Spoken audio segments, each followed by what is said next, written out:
তৃষ্ণায় আটক ঘরের মাটি লেহন করতে করতে প্রাণ ত্যাগ করেছি। সন্তানের পর সন্তান জন্ম দিতে দিতে যন্ত্রণায় মুখ থুবড়ে পড়েছি সূতিকাগারে, জ্বলে পুড়ে মরেছি সতীদাহে। কান্না কন্যার মায়ের ধমনীতে আকুল ঢেউ তোলে, জলে না।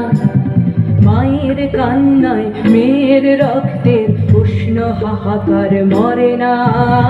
চলল মেয়ে রানে চলল, রানে চলল, বাজে না ডম্বরু, অস্ত্র ঝনঝন করে না।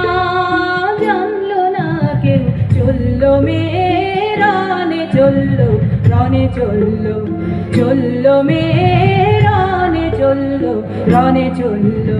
পেশির দৃঢ় ব্যথা, মুঠোর দৃঢ় কথা, চোখের দৃঢ় জ্বালা সঙ্গে নিয়ে চলল মেয়ে রানে চলল, রানে চলল। কিন্তু বছর যেতে না যেতেই ঘটে গেল সেই ঘটনাটা। বিয়েতে 51টা শাড়ি পেয়েছিল মেয়েটা। একদিন দুপুরে শাশুড়ি যখন ঘুমিয়ে, সে তার সমস্ত শাড়ি বের করে 6তলার বারান্দা থেকে উড়িয়ে দিল নিচের পৃথিবীতে। শাশুড়ি পরিয়ে দিয়েছেন তাকে সাদা থান। 19 বছরের একটা মেয়ে, সে একা। কিন্তু সেই থানও এক ঝটকায় খুলে নিল 3 জন পাড়ার মোড়ে। একটি সত্য নগ্ন বিধবা মেয়ে দৌড়চ্ছে আর চিৎকার করছে, বাঁচাও বাঁচাও বাঁচাও। এখানে 3 জন, সে কি উল্লাস! নির্বাক পাড়ার লোকেরা। মেঘড়ে অজর মৃত্যু এলো, মৃত্যুর গান গা। মায়ের চোখে বাপের চোখে 2-3টে গঙ্গা।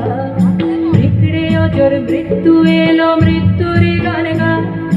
মায়ের চোখে বাপের চোখে 2-3টে গঙ্গা। দুর্বাতে তার রক্ত লেগে সহস্র সঙ্গী, জাগে ধক ধক যজ্ঞে ঢালে সহস্র মন ঘি। যমুনাবতী সরস্বতী কাল যমুনার বিয়ে, যমুনা তার বাসর রচে বারুদ বুকে দিয়ে, বিষের টপর নিয়ে। যমুনাবতী সরস্বতী গেছে এ পথ দিয়ে, দিয়েছে পথ গিয়ে। যমুনাবতী সরস্বতী গেছে এ পথ দিয়ে, দিয়েছে পথ গিয়ে। নিভন্ত এই চুল